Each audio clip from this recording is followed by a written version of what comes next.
Promoter this mama yamamunina ha yamwakwa Adom TV Premtobre Kasee so awie and some say na braso so tibie ne etodwa wo mu bia wo betini Evangelist Nana Agrada yede no etu mu fiedu enumo no ede yate so ede aba bosomidu ebie no Amasaman High Court etna se ene yede honsam no ebebro Adoba for near Jedifua, one more watch Mota, Masama Quantum no so say, nay, traffic lighter, any sunti, Amaquino, a swayu. Kane Public Affairs Director, the Cocobod, 50 Boafo, and a nay all bore and nem management, a share Cocobod, so as to boss or Mocaho, and a dear, a Criafua, one do coco, a hunine. Sansome way, ya dear good year, Ebecaho. Yabako be my so, dear, Yakambo Bros, Adom TV, Premtobre Kasee. Or share live on Facebook /Adom TV Extra, Go TV, A119, DSTV at 280, Ko YouTube, search Adom TV Tube, na AdomOnline.com, semine samafufobi ewoho, media fear amankwa tamaklo. Afia ni die yentie said and 70 more ankasa etie. Nana Agrada and Evangelist Patricia see Eduardo Dwana Nimuno Nana Agrada no yedono ekoto aposi ne duafie Efie edu enum nenso ene Amasaman High Court akwa setena amasanfie edu enumo no wayi mfie edu na yefri ho se ontwa afe ebaako na kane no emfie ne edema no de na no den chemu no ene. Go back, you get a clear view. Go back. I said go back. Go back. Go down. My friend, go down. Go. Hey, go back to your family. What this is for your family for you? Asam no to for bom nyina ne say last year July ana ye mama part court I work across circuit court. Go back, you get a clear view. Go back. I said hey, go back to your family. What this is for your family for you?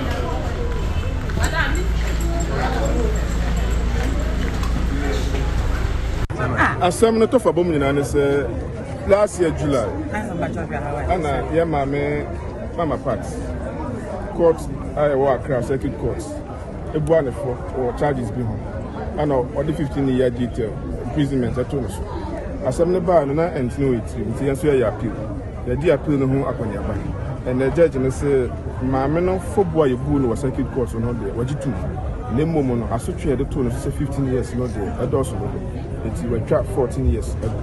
No, Mammy come for just 1 year. And as I find them, the sum of a penalty unit of 200 penalty units. And not just a 200 penalty, no, Cabo, my best. I quit 12 cities. 12 times 20. If it's in Bra, one more second course sentence, I don't more chassis. Yes, chassis. And that is the word Tragum. I'm not what you know, Jill, you better. And there's sentence also 12 months, and there's a calculation to it. The very much now, I say now, Penchichimu of the 12 calendar month pronunciation. Now, JB cost many age for say the 12 calendar. Enipa dunu mu more epra more day amameka say you don't call Winneba Trauma and Specialist Hospital. Bra Toyota Voxy or the number. GX 9883-25 any ase bi edim ponimpo Adroba for amofa achimota eba amasama kwantimpon so omde omo haw ato Adom Kasee ebonim omo haw ni say enkania na street light any kwantimpon so no ade accident ena anasa kwanhia bebre ebre afre say etwa mu no akwanhia esie no enipa makoma be say empim miensa ena hwere omo nko ewa akwanhia mu Nkwanhia asi ewo Gomua Amemfi Winneba Mankasim kwantempon no so eye Toyota Voxy ne registration number eye JN 9883-25 na Africa soa eko Cape Coast ene Nissan Altima no so efri Cape Coast eba enkrimantamu edi empunimpu ema enipa dumienu ena eprepra emu oden edi empunimpu no Hyundai Elantra eno so registration number eye JR 1972-15 enso edibebo mu enipa dumienu a epraye no emu enwotwe na wonom ete Toyota Voxy nimu ena enaya aka no ete Nissan Altima nimu wode eprafoi eko Winneba Trauma and Specialist Hospital.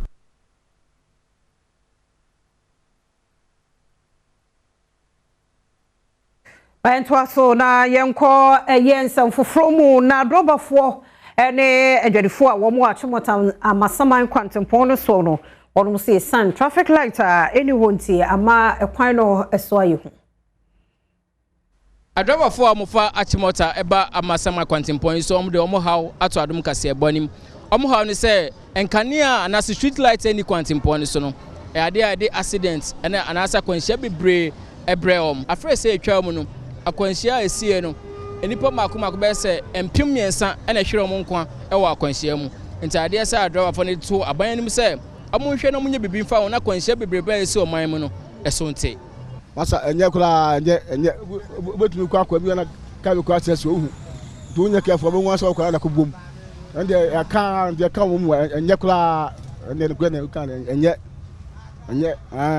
ntide na onye fa won so ne ese mo hwe na mo yemaye oda se ko sa enye gboko bi ko na ka na ade access wo ntwa woni boss ba bo so da ko bom tu unye obi ai fast ya bo so bom so ko la tu na bi enu ajuma bi enu eso ande ko enye so mo omo no ede mo yemaye as from how to a burial no ni nyina dum nti ye ka se onam kwan no so a unhuwe na 2 days kwa ka debo obi ne ne yire wa hanom so ta se ha nti den opesen panifo ye fa no mo ya no se wa salat no mo ye street light na emba no de ha adwen because ukitaka na wonam road no se street light no enye adwuma ebia na wo so o car no ne light na enye adwuma ebetumi ade aha adwen obetumi de car no kwa kofa pavement no so the accident baba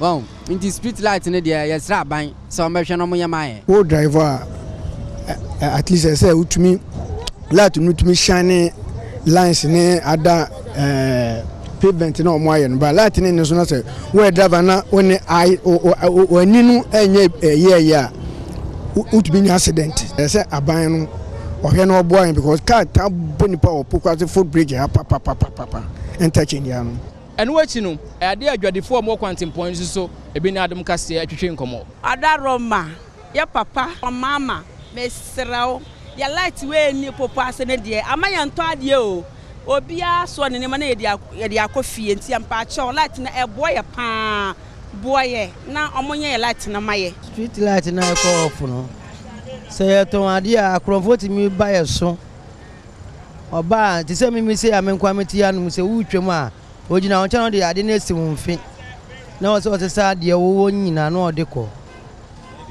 eba ne sa so mutimi de counterfeit ade breye abraye yenhu wa ko du fi aba ko he osikam na se sigedi sikaboni ayeden aba fro osikam na ka be fi sanse street light na eni wo no any overhead no top wo no so na mo pe na akromfo age wo bag every unsem jiri se so mo ye street light na be boa ama ye fro overhead ni ye kokrampa ye nsuro so bi ye bibi kwa ni ye tema na se light ni wonti o mbetimi adwane aba beto anu ma ye free mu market na e slow ya so ye nto ade na afi so mo ma ye fake because we ko do fie ni ama 200 cedis fake 50 cedis fake esa na so ni ama no body for bejo music esa so e ha adwen afi so ye nto ade because nipa no hu light na be ye ne fe na obeto because light ni won to so do anam na watwam nti light na ni ha mo hu ade ni nti ebi wa mo de counterfeit sika fake ni mamo mo ma ye fake pa mo ma ye fake anu akwa me GB fake pa mo ma ye because otika ni ma o mema o pentem because of full person also 200 nti o de mama unya kwa light ni wona wa hwem nti o be du fie na ye fake na waje because o be so utu no nyina utugu ko na wasan aboka nso aka ho ti e pam o man panicho say light no meye mai na ntimi nton ade ye no ani ade srede a yesre no light no so o meye mai say de be nso so e betumi because e tua school fees na e betumi so ahwe ye ma no sumi agedini a haya na metina edidwa na ne haya ne light street light senka mutimi boaye na se esaba ka be de pa because e mududo na ya yetimi tra ha na jo ebu 11 ebu 10:30 na afa ni ye pon be san se light ni balance na ma ye mududo na ponte eko tinka yesre mo sha light na mo nyama weni kakra di free achimota eba amasama kwantempon so bedin da bed nego akose asante asedu etonkra ema Adom Kasee Mayanto Premtobre Kasee no so na Ghana National Fire Service for ehu ye hariye pa eja to da command cable and wireless sanye wo hu ye hadia nka de besie no kebebro so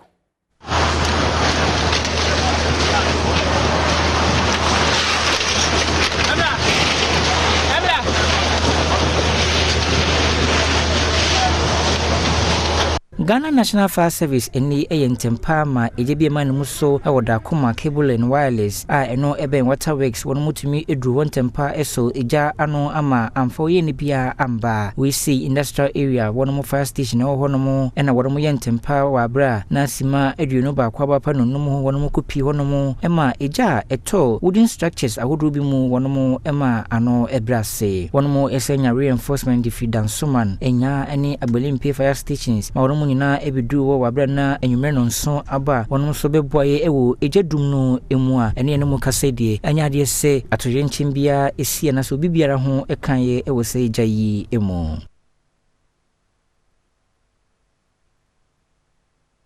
Awutu Senya Eastern DC constituency executive sonombo fupa wakwan a aposifuo bi e wo mensi no mo fa so ebeche won mo members a won hunu fom so a waye NDC amanyoko no ne fan we wotu Senya East ne wombo afui ne nyina ne se wo chirima aposifo afa kwan bi so e de akire woni pa bi a anya de se wono mo etiase kra eyeye we na empanyifo yi echirima senia eni order from above enema bi empanyifo ahyeda kata wonani e de kire omanfo no enya de a eboa ne senti wono mo nhwa no wontwa sa nema no eso wonipa wono mo kire no ene Ken Eric a wono eye communication officer wo wotu Senya East mainstream no emo na wabra ye ne organizer de ma amanyoko no fa we wutu Senya East hono mo dane otechimensa etwetwe nkomo no de nsem sei etudwa enya nti yese ya communicator ba ko a regional communication team member ye nua Ken Eric police for about fan we fie in a Rambo Star.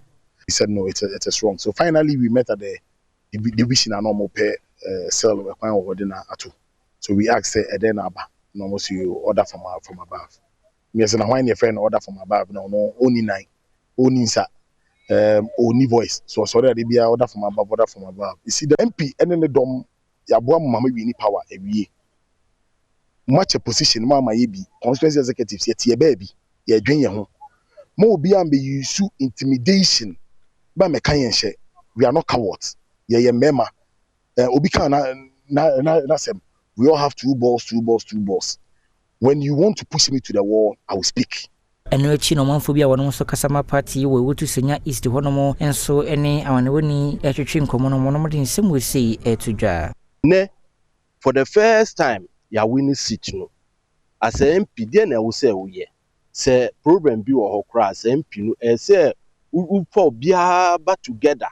Won se na be ya ye be sa win seat no biom. It is alleged that the MP's husband and then another person from the constituency joined him to come and make this report. It is alleged. Happening is not good. We are really suffering in Owutu Senya with our MP. For instance, if anybody, the MP helps, you will expect the person to attack our national chairman, our constituency chairman. Yemfa Kasee no enko kejetia na hono mo no kejetia market ho ye Kumasi adehye bia wono mo susu se obi age wono mo esika pebe bi ede wo mo atena no woje wo sika wo mo ese Prince nya corporations manager o hwe Kumasi City Market Limited so ene wojeje wo sika 3000 ko 6000 hono mo so beba wo mo ba bi ede esi enso ewi akiri adan bibi foforo Kasee no etoso no emu kire se biaya mpanyufo age omusika ede ama wo mo se wo montena na wo ndidwa eno eye middle lane wo kire se mpanyufo asanso adana mo ho tata wo mo se wo ntu emfiri sa biaya ho no mo enam so ama wodi atodwa kire se omoje me 60 million eno mo kan so me man ba bi atena no mo che man ba bi tonight afi de du January omo se yen sorry yen ti ase mo ma ye 2 weeks say yen sorry ya sorry 2 weeks mo ye ba enu anso mo se na obi ant na ha bi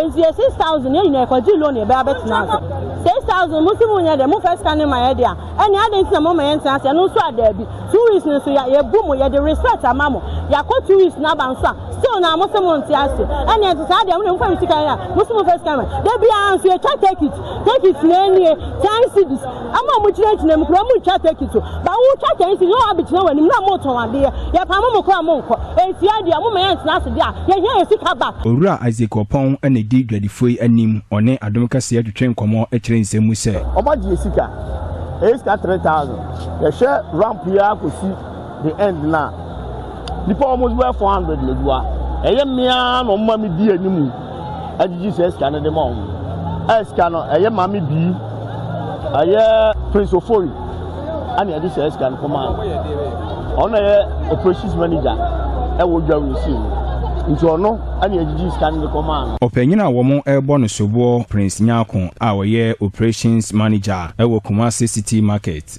and I am on timeline. I'm on Zimba. You try receipt now.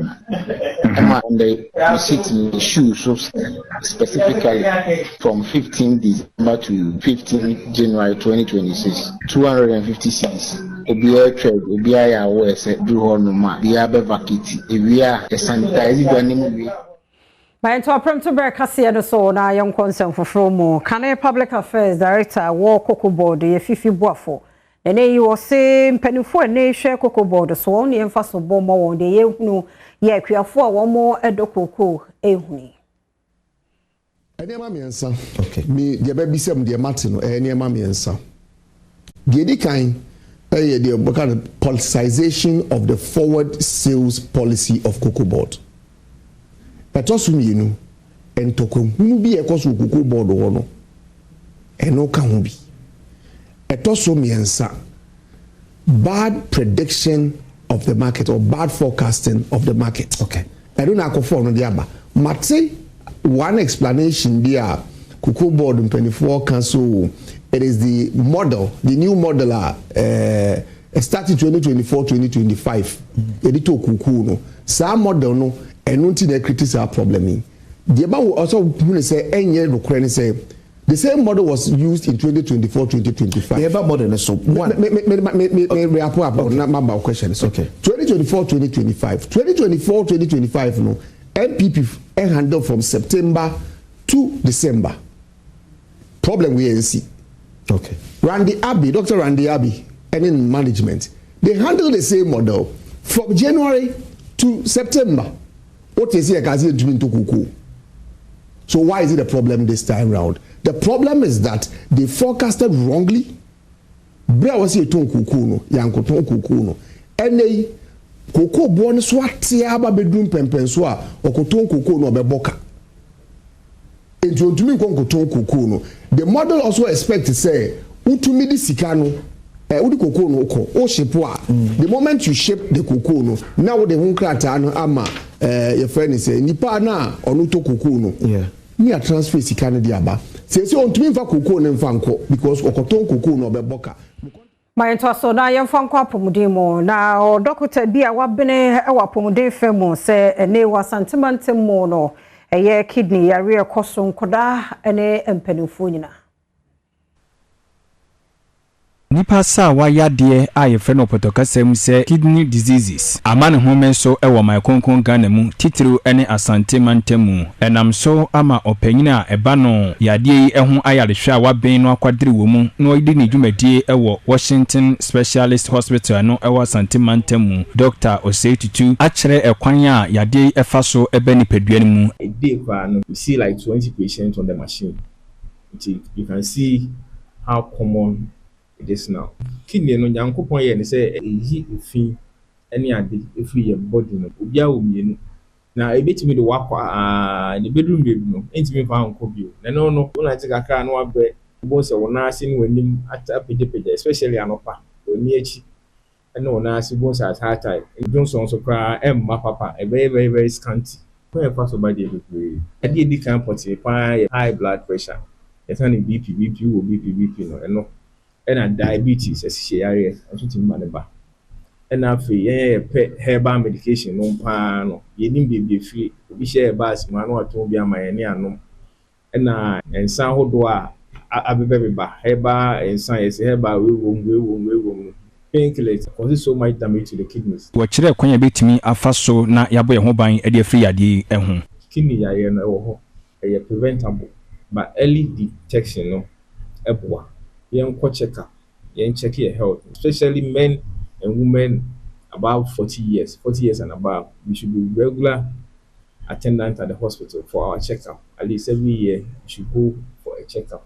Then you say your blood pressure and so you are developing the diabetes or any of the other conditions that will lead to your kidney failing. Enu echi Loretta Ofori administrator edema Ayalsabia yi odi tuja se Ayalsabia no ye na fam edie ehwe anim se obeboa ma adehye abom ho ban afi yade yi ho ne sayo so ntino ohwe anim se odi IV infusion therapy dwumadie ebe hihye so odi adesede to aban anim ese yes re aban ne se wo mu se any chance ko baby but take over 2 sessions be etinka obetumi ahyimu kenada at least a 3 session kwamponanka ebe boayen Ayento akase no eso na ene ya make say sebeye na enkokọ ne nyen ne wie ne neton ebe mani mo so my Ghana munti ye kodoma Westminster no assembly no de nkokọ ma 10,000 na ama akuafo Sebe na eni enam aye krade frema hodoso bepimu wo maimu yebetete so na fede wo maimu no monfo edinti eni Toma Westminster Assembly enkokon nketinkete empem edu wache ediamo monfo se wono msonye no konkonyen se ne be ya ebetumi aboama abanyi initiative no yankokon nketinkete initiative no so etumi edu sabotaye no eho so bepimu manga na mo afempino ne do no nan no monko ano enam ahodo ye kra edifri obi ma so bepimu maimu ne na $373 million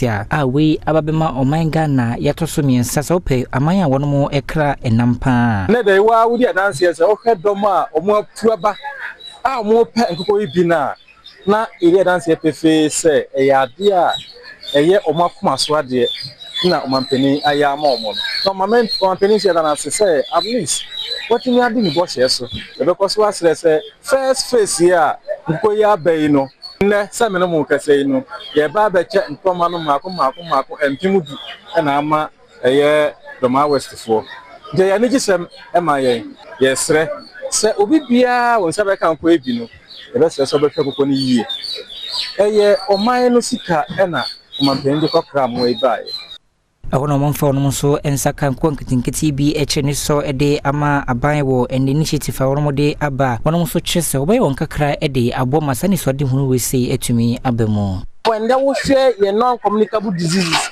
yale bi to say hypertension any diseases ekosoro because nkoko na eframa no ne eba no hinim kwan omofa so estro mo nti te wa wo nkoko na wuku chemical bi ani ho a nti se be ma sa yare hypertension diabetes no Friday atiamai nti edo mampini asipa se waboa ma sa project aba we say ni panisi do so no bia de ne ho hye mu nti enim say bia be 510 by nyankopon adom yetime 25 ensa goya nti ahwe amode che kwa enti entu ahwe enti no yada president John Dramani mama se sawati mama sa ade we so abia bedru Doma West ayi wo fadampa mi erokotwa test bia nim ti we na ebeboa ye we kura we kura na unse yankasa na Ghana bangu so ya wo ye adwuma sebe ya Galamsey beba fomo tinsa se be se 800 acres ya ewo nyankuma se wo manso dubia mensimu asantemantemu a Galamsey foje se no abansa aka ya wo siesie Ewo 2025 mu no ensase be se eka ahanwotwe na Galamsey enam so ese no ewo manso nyankoma se no ewo asante mantem ha na aban de Naimos tax force etu Galamsey foi esosa epam mu nyina ekowi ase no na ensase a wase no mu amnamna no de na aka ho eno na doku apia otoso mie no ye wehene ewo pom ho o kire se ne sa yeso nti amianmini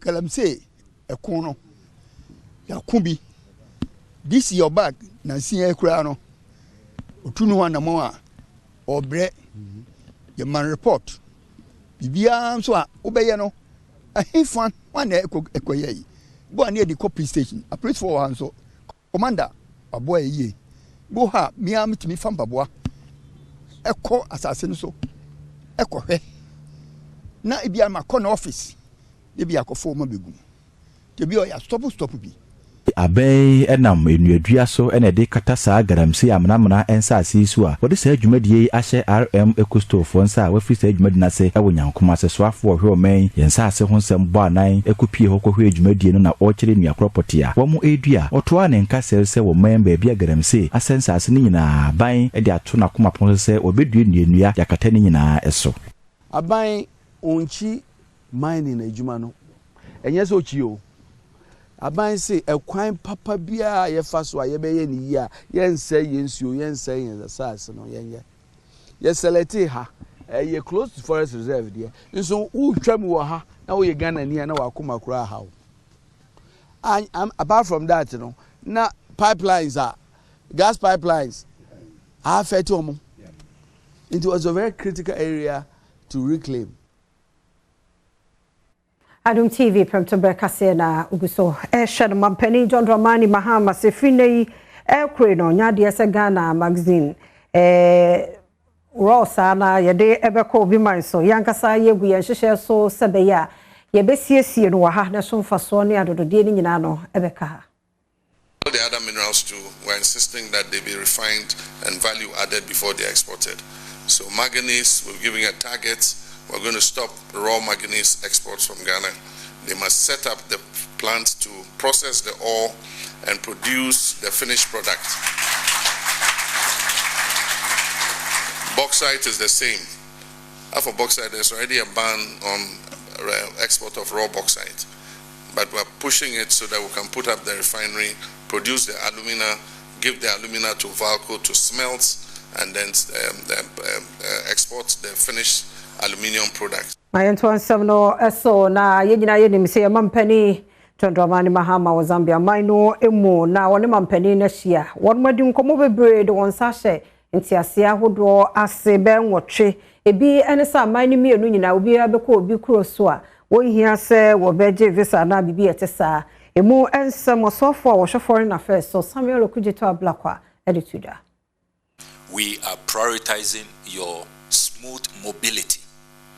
And one of the major outcomes of this state visit, which you hear President Mahama talk about, is that for the first time in the history of Ghana-Zambia relations, we are going to have a free visa between our two countries. So you no longer have to stress about visas. So we are going to have a visa waiver agreement. And it is one of the conditions that President Mahama gave us for this visit. He said, Foreign Minister, if you don't make this happen, don't join me on this visit. So Chief Director will tell you, whilst I was in Latvia, I was on her, she was chairing the technical committee meetings. I told her that you know the directive. So I'm told that it was, because we have 3 kinds of passports. They have only 2, diplomatic and then ordinary passport. So they didn't see how, they said we are not aligned because we have diplomatic, service and ordinary passports. But we told them there is a presidential directive. If you want our president to be here and you want his wishes to be granted, then you have to make sure that we reach this deal.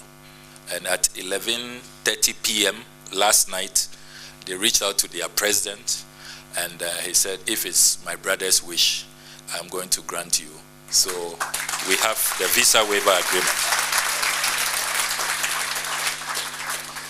This will bring the number to 15 visa waiver agreements since President Mahama was sworn into office. So now the Ghanaian passport is one of the most valuable. You've seen all the rankings. Yefiemo ne kokuma ya ewo ho na se aba ho aye no nwanwa ye pa sabapem sabre 24-hour economy no won won te ho popie bia wo mrahye be yefiemo emu nsem ni.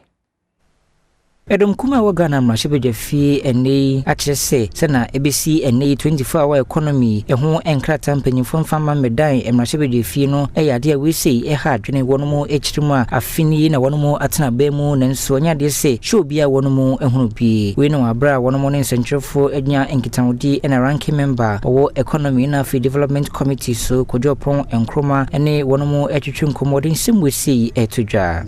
This nearly weekly advocacy asking for the policy and program documents because it's the real foundation of the work that you are doing as a government. It's what helps you yourself to even measure and track the work you're doing, whether it's the minority or civil society or citizens in general. That's how come you can track and see the work that is going on. So we'll continue the advocacy, and we're not just asking for the documents to file, we're asking for it so that we can go into it and use it for the oversight function of Parliament. So you can rest assured that we're going to use these documents to track the implementation of these programs.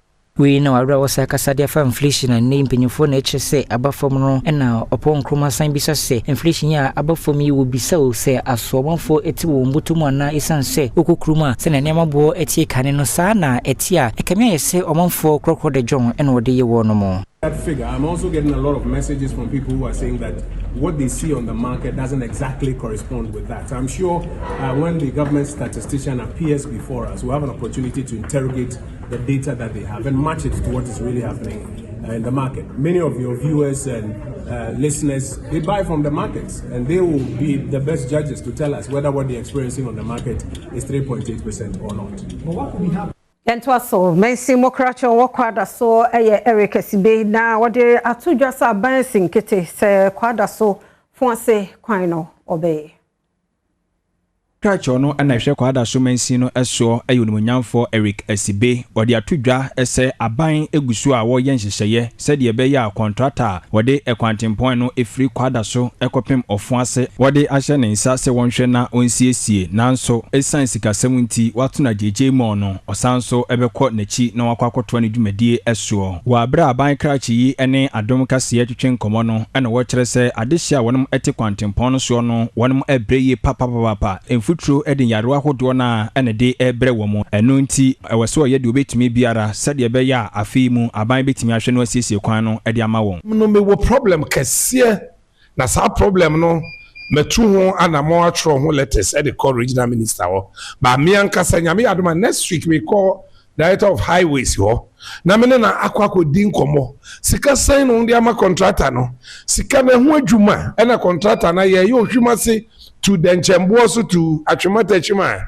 to Boko to Twedie sa kwan no sika san ana on dia ma contractor na dwuma na waye no efata se eno anu no ana na what is the way forward yentimi ntre kumase ne enfreyen municipality na yenya edin kese sei na muniema no end depict the name municipality there be da eno ti yetu anamon na nanom eye demonstration laudable if there's out your memu na say the man show nsa asenana ene we bi nkoso yi a ese se wonso ubonwa na semfa wonso kire bibi ana sabio onwe be se kokko e de kire omampanyin na ono so hu ni se ehonom no ya de a wonso ehia eno achi Adom Kasee ebo epini Achumatechiman dikuro nana tachi afriye ono so de tudwa ese yeta MC achi wona no disemo a or the Adom TV so me asote say yes so yes support no say oma aban etimi beboa me ye kwan ya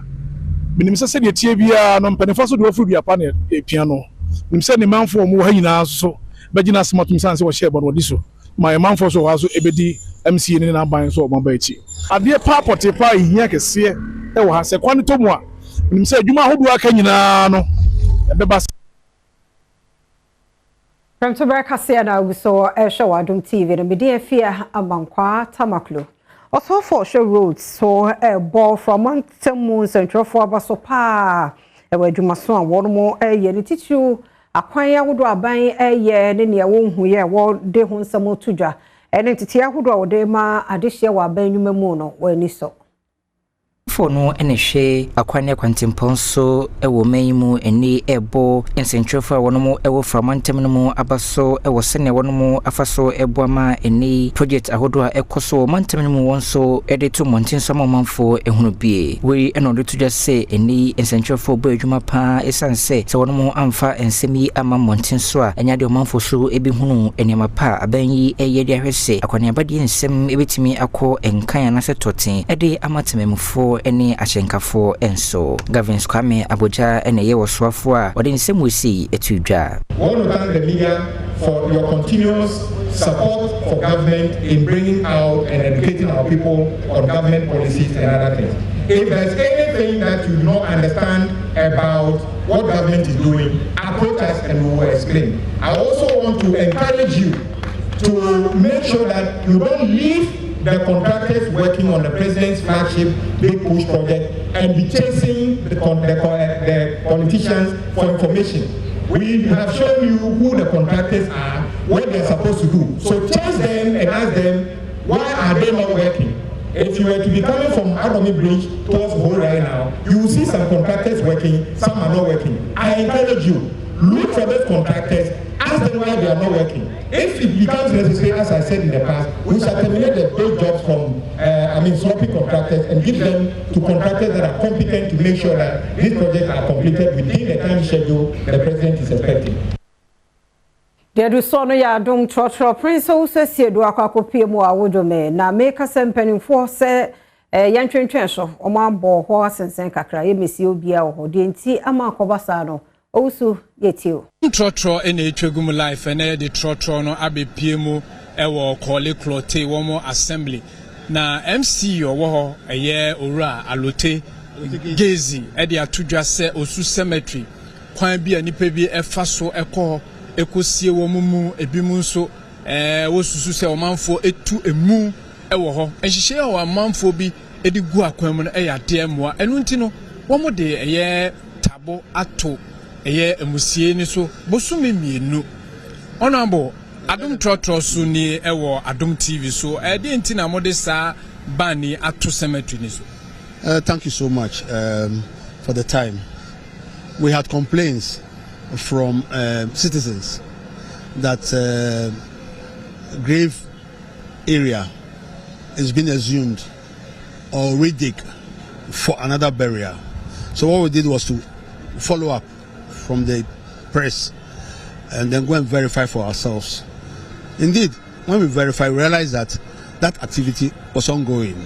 And so what we've done now, and by calling the press, is to inform the general public that we want to put a hold on the burials in the Osu Cemetery, so that we can then evaluate and make an audit and find out whether we have space. Because currently, from what we are seeing, we don't have space. That is why people are digging other people's grave to rebury. So our action is to curtail this particular practice, this criminal practice, and ensure that sanity prevails in the burial cycle of the cemetery. All right, so omo tu muna, omo di muni ko, and omo tu di tun chain baby.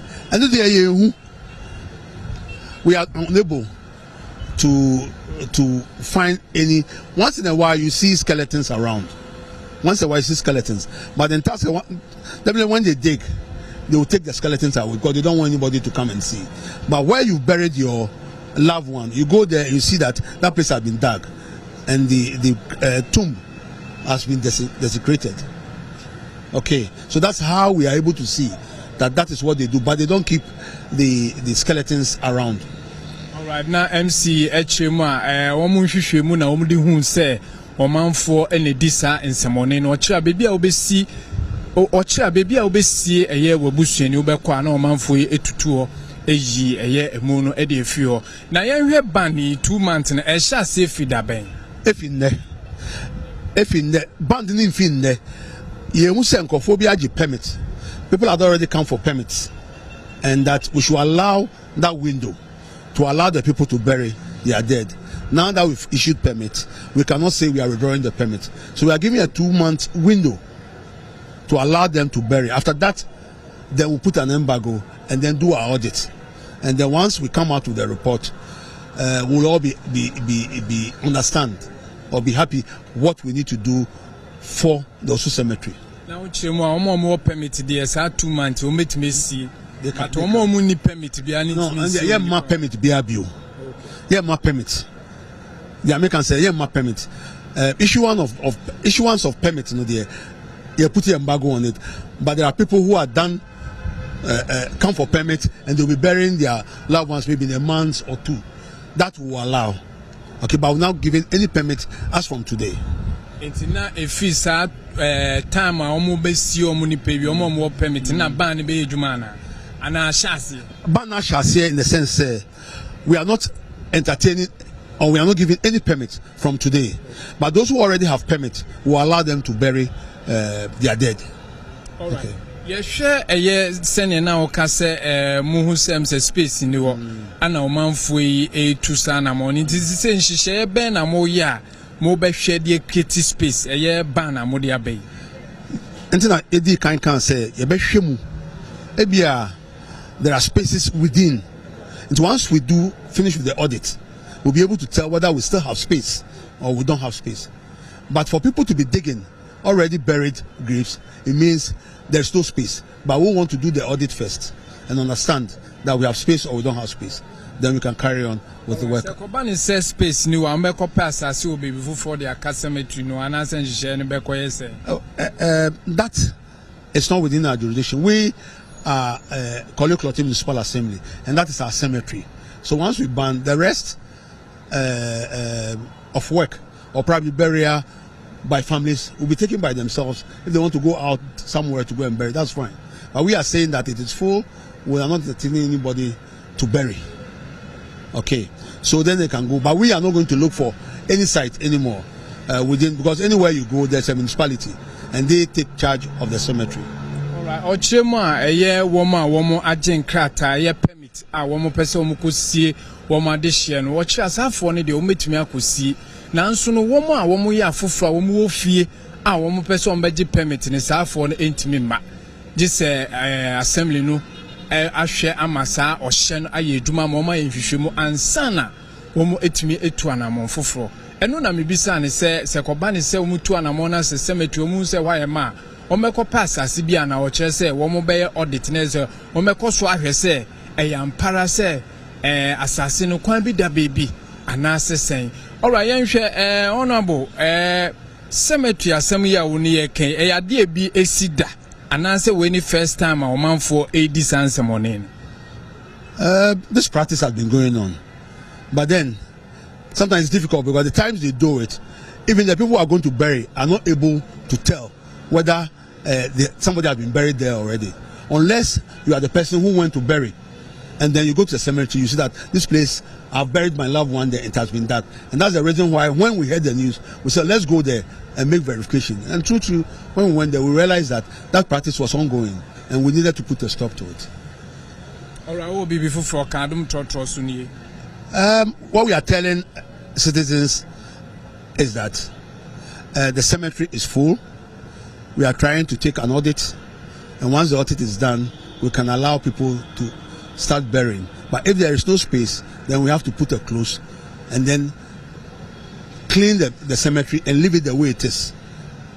Okay, so those are the processes we want to pass through to ensure that the Osu cemetery is kept for what it is as a cemetery. Alright, honorable men kwa na me no be fo trotro. De okan ye e wo brofo kasemu ni se mebisa no se MC na ensamoni a omanfo edi eyade a ebiesi pen ocha ebiesi pen omanfo taye pan na mum sese na womo edi akire aye mu hwehwemu ama omanfo edi omakọ akodi adanse ama omahu ana okire se womo de nhihye egu akwan mu na womo nim se eye den a kia ne ken nhihye no ebe ya ade a ebe bo omanfo pa omanfo nya gidie ewo assembly nim ono aboso afo trotro da mafro trotro mse me di mate wo trotro minim se odi mate mi hu da di mate pa Adom trotro me na me di mate wo entene no se wafo trotro da se wafo trotro aya na mate no ka ne ye ma oka bibi se trotro ne ye ma mate ne jesu sen away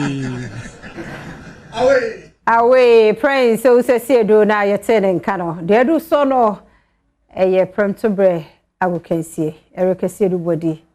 Aye crowd mo akwaba. So my na to so. Una to boy. Because ene me ha madwen. Me dofo ye kwaba Eric to so. Asemeni boy. Right. Fantastic afternoon. And then my banner, and my ba. I guess my manya dokunu bi editi me mo edu to hu a me 6 packs ya. Dokunu kwa na wie me de aba. Ene ade a. Na me kwa na me ba wi directors mienu. And I me ba ko akase fie chire e ba ko so te ho. Ti bo the backing vocalist nyina ba mu ni ade asansa. Nyasam keto na me de aba ne no. Saudi Arabia ne say the Phillies ni tuetan Saudi Arabia Ronaldo ade kakra wom.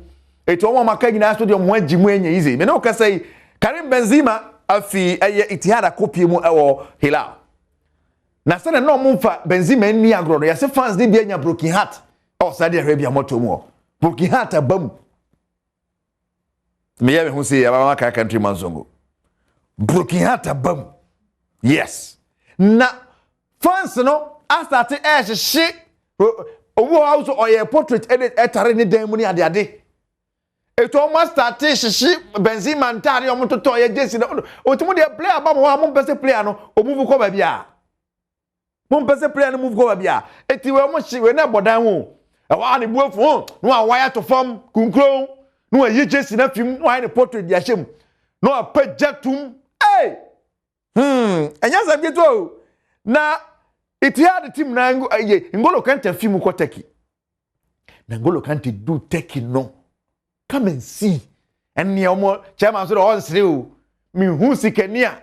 They say papa ya na put am can say more back ayi. Sikenia ke say o man fans no. No ba say. On serious mo. Ke say yes we no ko ne car pro use no man follows the rosary card o use you. Ke say ngolo kante dia hwe mfa ne woni wiase mo ba e. Hey, ngolo kante. Ah Sreka krani e man fans. Abe. Why? Hey, was you? I can't hear it. Very simple. Very simple. So ba kwano agene go baby na wa taye ne nemro de say dia onka so no kra. Oh, nya ne wo se sikani kra. O se se ne be ya kra ofiase no amanfo ho be tom ntino de obo ne boro no. Ti fada ba chi fa kofa ba so san me se so mu se kakra wodi mu Saudi Arabia bia obe wi a no akofa akoye wa de ne ade a. Now, mama mrefie. Heart of Lions for Esu. Heart of Lions for Omusu ma. Papa odasui ye fere Ko Lawrence. Ko Lawrence so say ye hwe Lawrence say ye hu. Omo ko training wa ma. Ye ko boro a ye hu Lawrence. Number 1 goalkeeper o. Ni team no hwe no. Goalkeeper of the month kra wajiji bia. Ghana Black Galaxy kra no dem anya sem ketwa. Enche ana mo tete ne contract mu. And the contract mo tete mu until 2027. At 2027 no, kesa o masane ska kra kan. Amkwa kwa edan mu oni ho. Ye bisa ne ge so hu no. Ne ma me so hu no. Ne wo fa so hu no. Ye hu ba bia kwa ya fa. Eti egu so hwe ne kwa mo akọ radio station kra ko mo under road so mo keep ayira. Ye o ha. Ye ko Instagram akwa na postu. Walandi da. Hey. Wa kwa. Say pictures wo ko fro bring na wo twitwa ye wan postu. Eto wo ko du ye no. What it is say wa ayira say mayira pa no apretum. Say snow no. Wa press no din. Ya se ko ha bre wa bia wo dware no. Be ko no dware abre wa won kase no say eh. Say wo talent anga say emre wo dware ana ne ti ade chi bo no. Yes, what Jari Abrewa Muna no sre. Just say all talent for bathing old women. Say the talent in your football or China Maginadino. I am Merwajari, eh? Yes, so Kono Tigotemua. Then Sana or the Chibos are not the Glogotemutia. But Trosto, Eti, I allow the form Gokipano. Yamutu, Otilon, oh, quad da eggs. Was a Ghana obesi ha. Obesi ha. I just say ye ponefin grind. I got to be pon. esa they forget it oma eti wonyina he dey there rado zo abegina so na me dey si na magia me sister fi mankwata makro hu sem be kana tade ho asem pe na oheda etwa asuko break taron de off mum off adane ho ze adane ho de so ya di asese na sanfa bra emfa ko bium crazy odan ho anga sankasa ba we dey me hu ni se 14th na eba no ana Mr Enzo atodi amawo eye warm up to 14 February odonko a segwa adwomo nyina ye awards was twum ma awards no obi a otimi di odopa no afia mankwa na gye na abran poku ato so mienu enim de e last e be san chef here to aso de do so no yenye anyway ni gide mu nsem movie director Kofi Asante de tudwa se Ghana filmmakers bra aso se amono no adwaso so otimi ton wo hu e wo ho Photographers Guild of Ghana and GAFTA, we will say thank you for what you've done for us. God bless you very much. See, a year, new money, a year, yen kasemua. We acting no cry different. Which me espresso who better. So, Netflix, next time money in Hano. Say, so much look at in South Africa for films. I hate it. A moment comes and Casano, but see, no, the voice a year to so. So, ain't you know. What stops us from doing films in our own language and subtitle it for the outsiders to watch? Because we share Chinese film. First, share video, we share Chinese film. No, say any kind of story, and we put a subtitle in you. But I appreciate it. What I think, say we need to inform. So Yenya no Adom TV Premtobre Kasee na hana bema kwan na ye de sie aseda ye odi amre ne adaje a odi ma ye team no so medam wase medi afia amankwa tamaklu obra etwaso